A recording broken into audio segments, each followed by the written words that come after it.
ആഹാ, രാവിലെ തന്നെ ഫോണിലാണല്ലോ. പക്ഷെ കിട്ടുന്നില്ലടാ. ഇനി വല്ല ഫേക്ക് ആളാണോ? എന്റെ പൊന്നു വക്കീലെ, ഒന്നുമില്ലെങ്കിലും കുറച്ചുപേരെ അറിയണാണല്ലേ. ഞാൻ വെറുതെ പറഞ്ഞടാ. പിന്നെ നിങ്ങൾ തമ്മിൽ എന്തായിരുന്നു പ്രോഗ്രാം പ്ലാൻ ചെയ്യുന്നു പറഞ്ഞിരുന്നല്ലോ? അത് അവളുടെ ഒരു ഫ്രണ്ട് ഉണ്ട്, അരുൺ. പുള്ളിക്കാരൻ പാട്ട് പാടും, വയലിൻ വായിക്കും. അപ്പോൾ ജെനിയുടെ പ്ലാൻ എന്താണെന്ന് വെച്ചാൽ ഞങ്ങൾ രണ്ടുപേരും ഒരുമിച്ച് വെച്ചിട്ട് ഒരു theme based live show. Arun violin വായിക്കും, and at the same time ഞാൻ ചിത്രം വരയ്ക്കും. ഇത് കൊള്ളാലോ.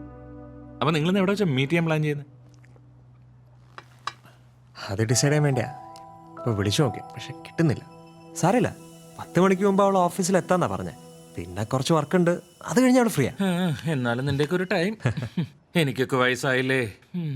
അതെ, വയസ്സൊന്നും ആയിട്ടില്ല. സ്മാർട്ട് ആയിട്ട് വന്നിട്ട് തേങ്ങയും ചെലവിക്കേ. എന്നാ പിന്നെ നീ പെട്ടെന്ന് ഫ്രഷ് ആയിട്ട് വാ. ശരി ശരി, ഫുഡ് അടിക്കാം. എടാ മോൾ എണീറ്റില്ലേ? അവള് 10 മണിയാവും. എടാ ഞാൻ കുറച്ച് സ്വീറ്റ്സ് കൊണ്ടുവന്നിട്ടുണ്ട്, മോൾക്കൊന്നും കൊടുത്തേക്കണം. അത് നീ ആദ്യം ഇവളോട് പറ. അതെന്താ? ഇവള് വല്ലതും ബാക്കി വെച്ചാലേ മോക്കൊല്ലും കിട്ടുള്ളൂ. എടാ നിനക്ക് പോണ്ടേ? നീ എന്റെ കാർ എടുത്തോ. കാർ ഓടിച്ച് മടുത്തലയാ. നിന്റെ ആ ബുള്ളറ്റ് ഇപ്പം നിന്റെ കയ്യിലുണ്ടോ? അതോ ഇത് വിറ്റാ? ഏയ്, അതിച്ചതിന് ആർക്കും കൊടുക്കൂല. അതെന്താ?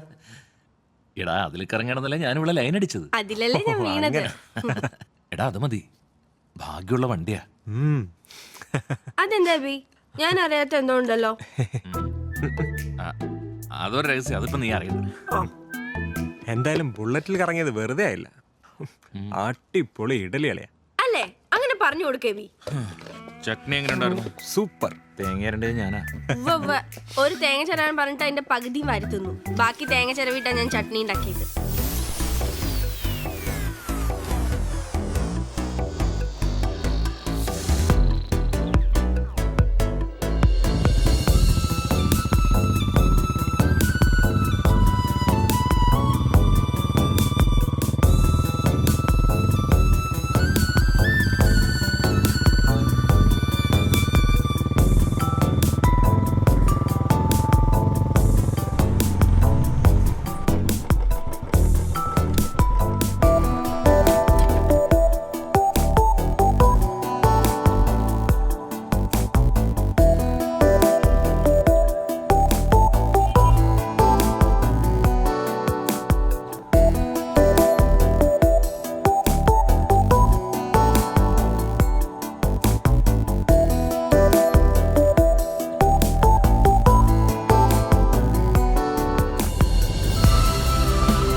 ഹലോ, എന്താ ഷോക്ക് അടിച്ച പോലെ നിൽക്കുന്നത്? അല്ല, അത് ആദ്യമായി കണ്ടതിന്റെ ഒരു ഫേസ്ബുക്കിലും വാട്സാപ്പിലും കണ്ട ആള് തന്നെയാണോ എന്നാണോ നോക്കുന്നത്? അയ്യോ അതല്ല. അതോ ഒരു വെർച്വൽ ജെന്നി തന്നെയാണോ എന്നാണോ? എന്തായാലും ആശ്വാസമായി. ആ റോഷൻ വെറുതെ പറഞ്ഞ് പേടിപ്പിച്ചോണം, ഇങ്ങനത്തെ ഒരാളെ ഉണ്ടാവില്ല. വാക്ക് മാറ്റി പറയാൻ ഞാൻ വക്കീലല്ലെന്ന് ആ റോഷനോട് പോയി പറഞ്ഞേക്ക്.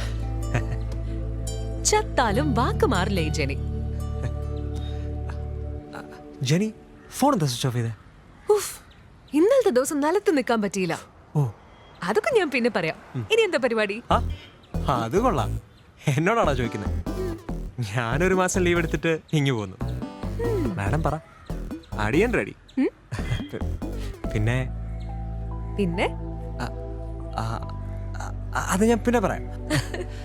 അങ്ങനെയെങ്കിൽ ഒരു കാര്യം ചെയ്താലോ? നമുക്ക് പ്രോഗ്രാമിലൊന്ന് ചാർജ് ആവണ്ടേ? ഓക്കെ, നമുക്ക് കുറച്ച് നല്ല സ്ഥലങ്ങൾ കാണാം, എന്നിട്ട് അരുണിനെ മീറ്റ് ചെയ്യാം. അരുണിനെ മീറ്റ് ചെയ്തിട്ട് എന്റെ വീട്ടിലൊന്ന് കയറിയിട്ട് പോയാ പോരെ? പിന്നെന്താ, വാ. പിന്നെ പിന്നെ ഒന്നുമില്ല എന്റെ പൊന്നോ, ഒന്നും ഇരിക്കും. അതെ, ഈ വണ്ടി എവിടെ ഒപ്പിച്ചത്? ഇത് നമ്മുടെ റോഷന്റെ ബൈക്ക്. ഇതിന്റെ ബാക്കിലിരുന്ന ബുദ്ധിമുട്ടാവോ? എനിക്കെന്ത് ബുദ്ധിമുട്ട്? ഏയ് എബിക്കല്ല, എനിക്കെന്തായാലും ബുദ്ധിമുട്ടാവോ? അത് ഞാൻ സൂക്ഷിച്ചുകൊണ്ടു. എന്നാ ശരി, രോഗിച്ചതും വൈദ്യം കൽപ്പിച്ചതും. അതെന്താ അങ്ങനെ പറഞ്ഞു? അല്ല, ഞാനങ്ങനെ വീട്ടിലെത്തുന്ന ആലോചിക്കായിരുന്നു. okay. അപ്പോഴല്ലേ ഫ്രീ ലിഫ്റ്റ്.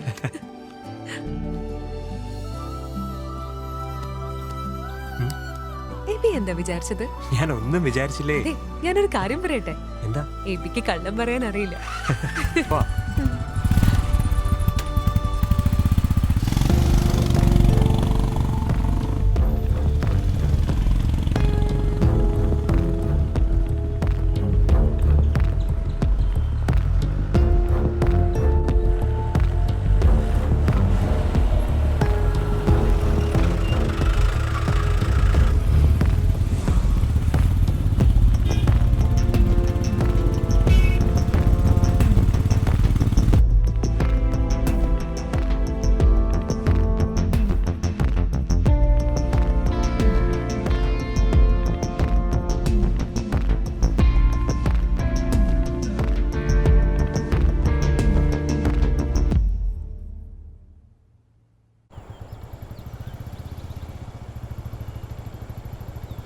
ജനിക്കെങ്ങനെ ഈ കഥയെഴുത്തിലൊക്കെ ഇത്ര താല്പര്യം വന്നത്?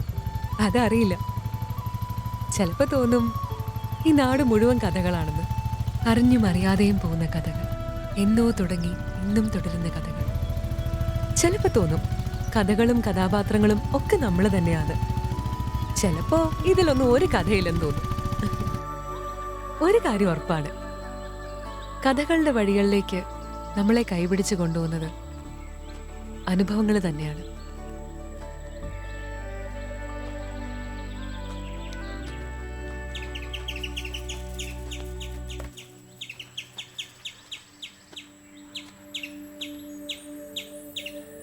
സ്ഥലകാലങ്ങളെ മറന്ന് കാഴ്ചകളിൽ സന്തോഷം തേടുന്ന ഒന്ന് തന്നെയായിരുന്നു എൻ്റെ ബാല്യവും. പ്രകൃതി ഒരുക്കി തരുന്ന നിറങ്ങളും ശബ്ദവൈവിധ്യങ്ങളും ഒക്കെ ധാരാളമായിരുന്നു ആ കുഞ്ഞു മനസ്സിന്. പക്ഷേ പപ്പയുടെ വരവുകൾ പെട്ടെന്ന് പ്രകൃതിയെ നിശ്ചലമാക്കും. പപ്പ വരുന്നതോടുകൂടി എല്ലാ സന്തോഷങ്ങളും ആ പഴയ വീടിന്റെ മച്ചിൽ പോയി ഒളിക്കും. കർത്താവ് അപ്പോൾ നിസ്സഹായനാകും. അമ്മയും ഞാനും സ്വന്തം തടവറകളിലേക്ക് പിൻവാങ്ങും.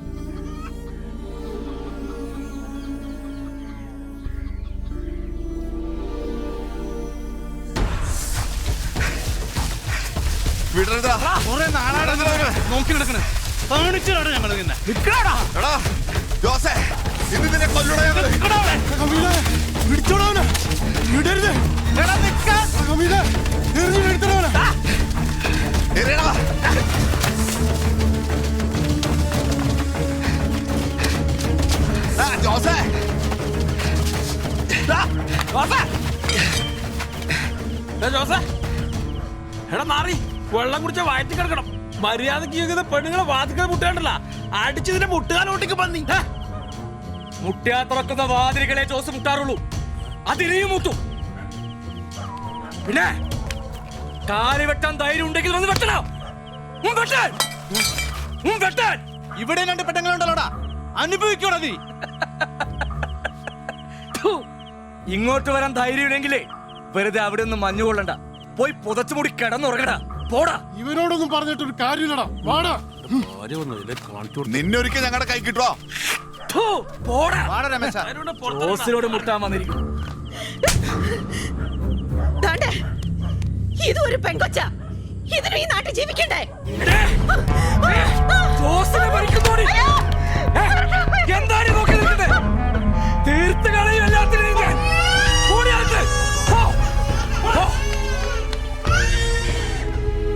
പപ്പയുടെ പ്രതികാരം അതുകൊണ്ടും തീർന്നില്ല. എന്റെ നേരെ കൈ ഉയർത്തിയവള് ഇനി എന്റെ ജീവിതത്തിൽ ഇല്ല.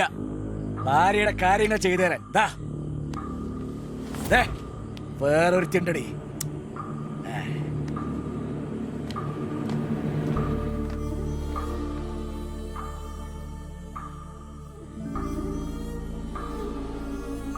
കർത്താവ് കൈയൊഴിഞ്ഞ ആ രാത്രിയിൽ അമ്മ എന്നെയും കൊണ്ടിറങ്ങി.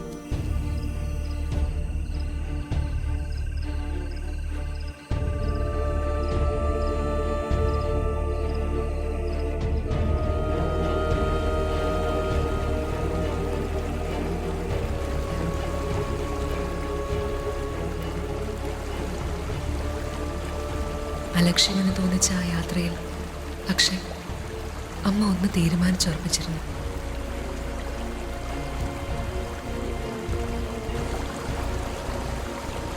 കർക്കിടകം രൗദ്രം പൂണ്ട പെരിയാറിന് മുകളിൽ അമ്മയും ഞാനും പിന്നെ മരണം.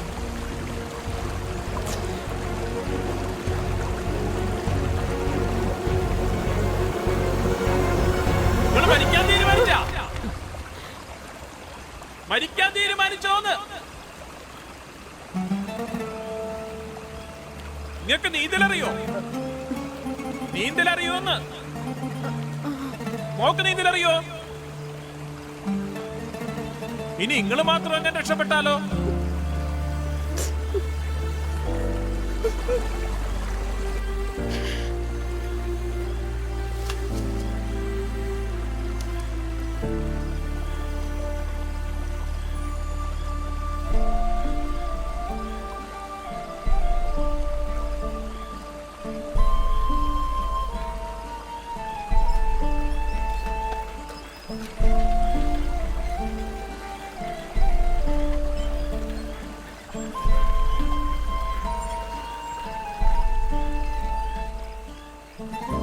നിങ്ങളുടെ പ്രശ്നങ്ങൾ എന്താണെന്ന് എനിക്കറിയില്ല.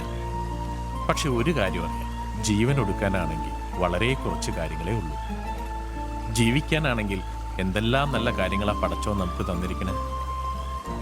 നിങ്ങൾക്ക് വിശ്വാസം ഉണ്ടെങ്കിൽ എൻ്റെ കൂടെ പോരെ. ഇന്ന് നമ്മുടെ പെരേ കൂടാ.